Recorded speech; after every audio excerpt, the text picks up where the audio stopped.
another fly episode of Easy Stars Variety Society.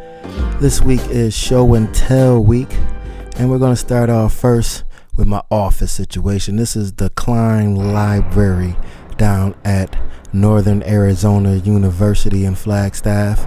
My favorite place. They had excellent internet service. And here's my second favorite place.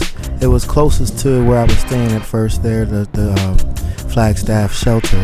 This is the Coconino County Community Library. And like I said, this was in walking distance. So when I didn't have enough money to get downtown to the NAU library, this was my second office. My third office was actually the shelter. I discovered later they had internet. So also here is the Coconino Community College in the area. But there's a library right there.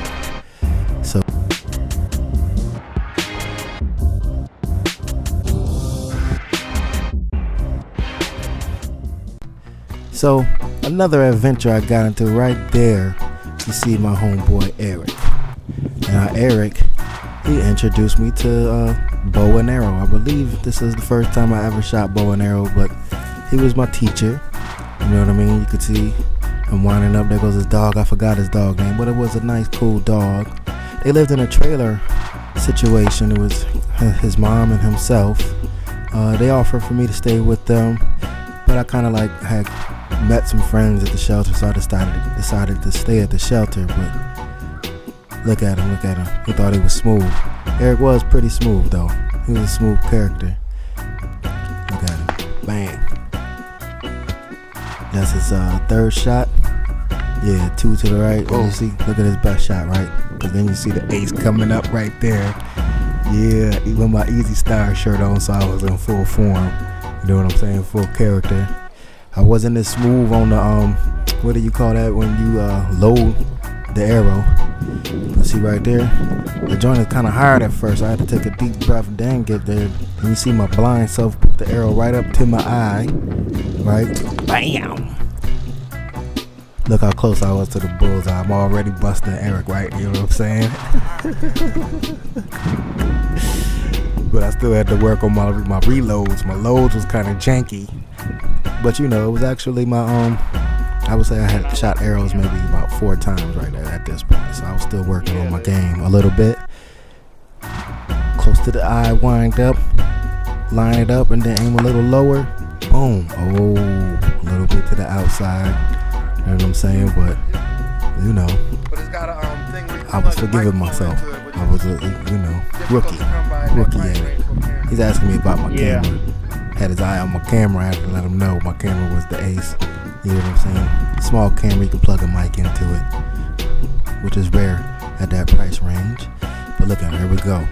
Had the strong pull back, cocked up to the eye, lined up, bazam, close to the bullseye. So look at my joint. You see I bust Eric up. It's pretty good shooting, pal. You know what I mean? And that was my episode, shooting bow and arrow. I did pretty good. And there I'm showing you things I had to improve. Like I was letting go of the bow, and when it at such an angle that it was smacking my arm, and it was leaving whelps on my arms. So that was something I needed to improve on, you know. But I think I shot at bow and arrow one other time, but it was something to get myself accustomed to in case I ever had to do it. It wouldn't be something brand new for me. This was a situation where I was in the Flagstaff newspaper front page. Because what I do when I'm traveling, what I do most of the time, actually, I break belts like it ain't nothing. And I use a shoestring. The shelter parlayed that into an event, to like a situation to hunt for, to donate belts. Now here, we were just chilling one evening, and the brother came in to the shelter. And you know, he probably had his little drank flow going, and he was getting his guitar on. I just tape you if you don't mind. Don't mind. Cause I was gonna delete it.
Now another thing that was unique to the Southwest was prairie dogs.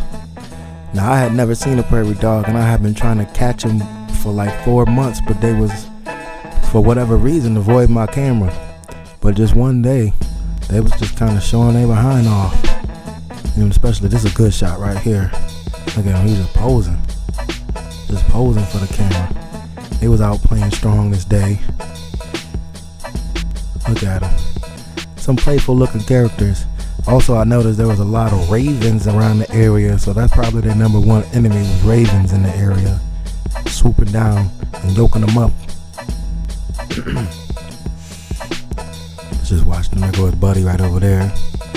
Guess they was hunting for food, you know, little food to snack on. And it was, I mean, this was right next to the bus stop. They was not shy at all this day.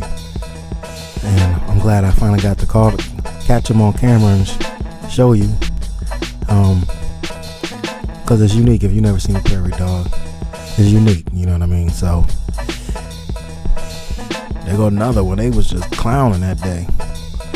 So here is when I went camping. I went camping my first day. That was the day after I woke up. The sunrise. I caught the sunrise on camera. Caught a picture of my tent. Darth Vader, the player. That was the name of my tent. And here goes some other. That was another picture of my tent, a little closer and further. That was to the west of my camp. Just some nice scenery. That's another shot to the west of my camp.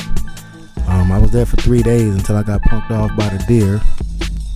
Right there, that dead tree was my landmark to know to come up the mountain right there. Here was the Flagstaff only had 2.8% African American population, so I was kind of surprised to see that they had a Juneteenth, and I kind of had missed not being at the Juneteenth in Buffalo or Niagara Falls. So this is their Murdoch Center, I guess, the closest thing to their African American Center, and this was the part of the activities. It wasn't a huge event, you know, it was small, quaint, kind of personal to the community, to the small black community. But as you can see, there was more than the black community there. With free eats. In Flagstaff, not too many people miss the opportunity to get some free eats, and you know, do a little free partying as well. There you can see we've got a native brother, one of the native brothers, a lot of natives there. I mean, it's mostly Caucasian Anglo population there, but next was natives. Like I said, 2.8% black people there. And as you can see, you could check out the, you know, they had a little free food. It wasn't like in Buffalo, Niagara Falls, where you got to pay for it. They were just giving out the food, hot dogs, burgers, juices, chips, you know what I'm saying, little dancing or whatnot. This is the ever famous monsoons. That's my man Gabriel. We was hanging out and we got caught in the monsoon at the Klein Library. I was trying to go to my office and do a little, you know, internet surfing, some work, and we got caught. Well, it was closed, and we was on our way out. Look at that, coming out the walls, just crazy. That's coming off the roof. That a lot of rain fell at one time. The monsoons of Flagstaff are no joke. It's like Florida rain, but they lasted longer. Florida rain come down like God throwing buckets out the sky, but it'd be like 5 minutes. All right. And that concludes my show and tell. Another fly episode of Easy Stars Variety Society. Holla at your boy.